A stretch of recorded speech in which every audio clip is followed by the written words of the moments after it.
Hi! You're watching 700 Club Asia and we're here with the very talented Rica Peralejo. Okay, continuation ng aking mga in-depth sa'yo. Wow!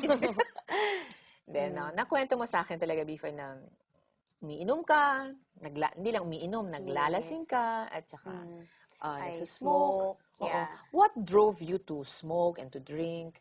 Of course, years of pain. Yung aking hurt, tsaka from people or from the business, ganun. So, that drove me to drink and drink When and did you drink. start drinking and smoking? Kasi I started early. Because in our culture, di ba, parang okay lang accepted siya talaga na umiinom kang bata pa lang. Kunwari, tikim-tikim.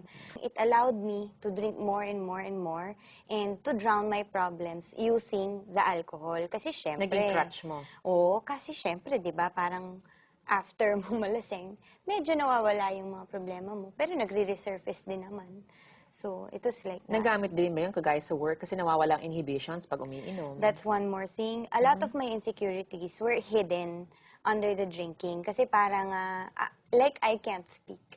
What I'm doing now is actually the work of God because I cannot express myself. You know this, tita, di ba? Pag nagsasalita ako. Pero ngayon, grabe ka, madaldal ka na rin. Napakadaldal ko na, ganun. Pareho na tayo madaldal. So, parang lahat yun, kino-cover up ng drinking. And yung smoking was more of, it became my boyfriend. Okay. Ganon. So, paano mo naman natigil ang drinking niyan at saka ng smoking? Anong ginawa mo? The drinking, hindi ko siya ma-place Nadalian kung ka ba? saan. Nahirapan ka?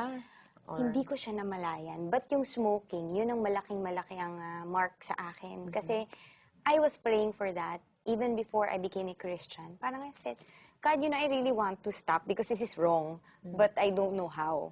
And then, so I prayed. Hindi ko alam pag pray mo pala magagrant. So, nagpadala nga siya ng isang campaign, yung sa Pfizer na kick it, beat it. So, in 40 days, you're supposed to quit. There's 4 of us. And so, I was doing it.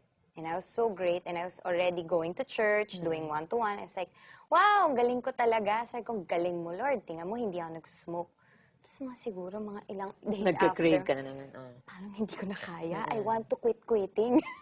Yun na yung head ko. I want to quit quitting. But I can't because every time I'd go out, people would look at me. And they'd watch me. Is she gonna smoke again?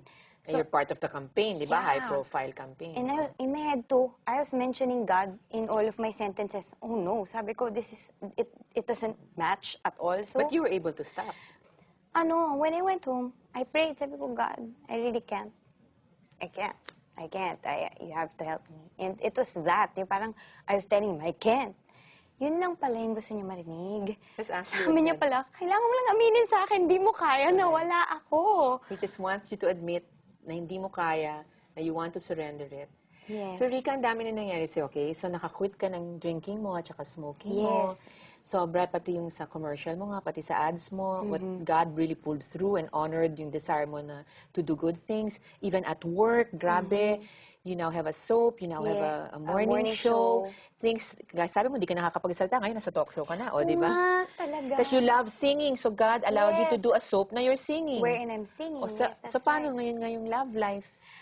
Love life is next. Talagang, no room. Unang-una, if you hear about my schedule, you'd understand why I don't have a boyfriend. You're in school pa, oh. Because napakarami ko talagang ginagawa. And yun doon pa lang, yung mga complete na yung joy ko kasi.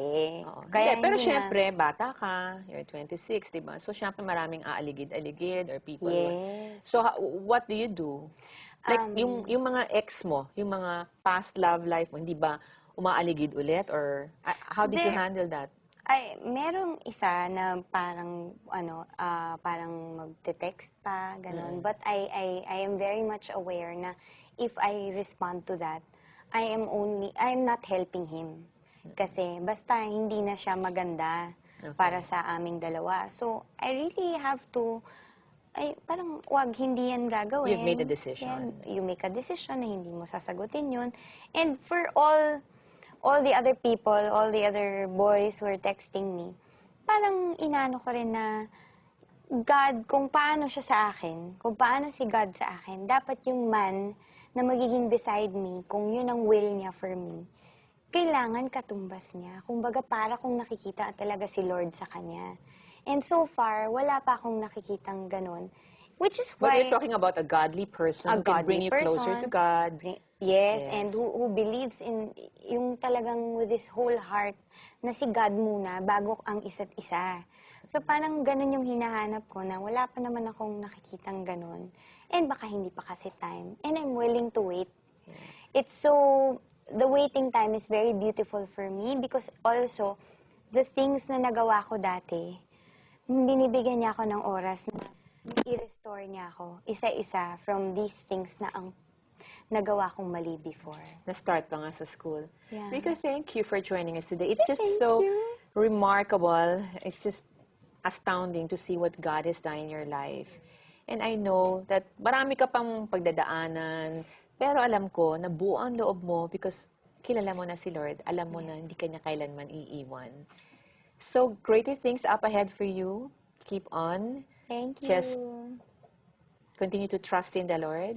With all of your heart, lean not on your own understanding. In all your ways, acknowledge Him, and He will make your path straight. He will direct your paths. Yes. So, shine for Jesus. Continue to Thank shine you, for Jesus. Tita. I love you. I love you. Thank you for your love.